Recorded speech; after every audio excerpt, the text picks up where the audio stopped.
One India Kannada YouTube ಚಾನಲ್ಗೆ ಸ್ವಾಗತ. ನಾನು ಸಂದೀಪ್.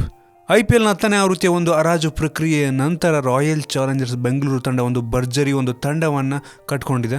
ಪ್ರತಿಭಾವಂತ ವೇಗಿ ಇಂಗ್ಲೆಂಡ್ನ ಟೈಮಲ್ ಮಿಲ್ಸ್ರನ್ನು 12 ಕೋಟಿ ರು ಕೊಟ್ಟು ಕೊಂಡ್ಕೊಂಡಿರುವಂಥ ರಾಯಲ್ ಚಾಲೆಂಜರ್ಸ್ ತಂಡ ಸ್ಟಾರ್ಕ್ ಅವರ ಒಂದು ಜಾಗವನ್ನು ತುಂಬಲು ಪ್ರಯತ್ನ ಮಾಡ್ತಾ ಇದೆ.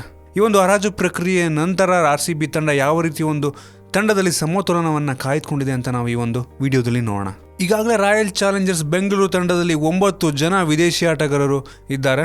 ರಾಯಲ್ ಚಾಲೆಂಜರ್ಸ್ ತಂಡ ಕಳೆದ ಬಾರಿ ಆಡಿದ್ದ 20 ಆಟಗಾರರನ್ನ ಆ ಒಂದು ತಂಡದಲ್ಲೇ ಉಳಿಸ್ಕೊಂಡಿತ್ತು.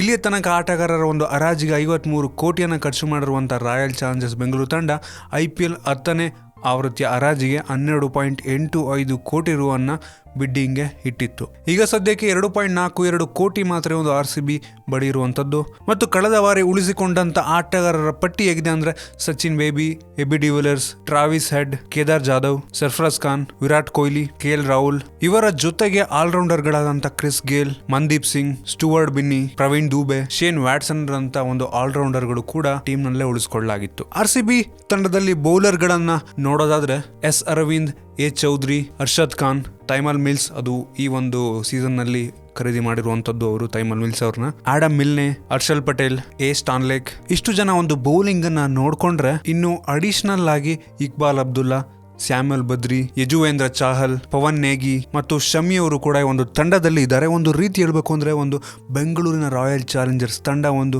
ಬಲಿಷ್ಠವಾದಂಥ ಒಂದು ತಂಡನ ಕಟ್ಟಿರೋದ್ರಲ್ಲಿ ಎರಡನೇ ಮಾತೇ ಇಲ್ಲ.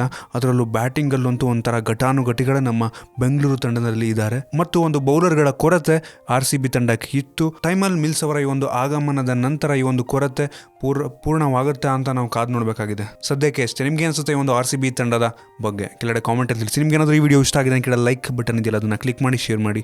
ನಮ್ಮ ಬೇರೆ ಬೇರೆ ವಿಡಿಯೋಗಳಿಗೆ ಒನ್ ಇಂಡಿಯಾ ಕನ್ನಡ ಯೂಟ್ಯೂಬ್ ಚಾನಲ್ಗೆ ಸಬ್ಸ್ಕ್ರೈಬ್ ಮಾಡಿ. ಧನ್ಯವಾದ.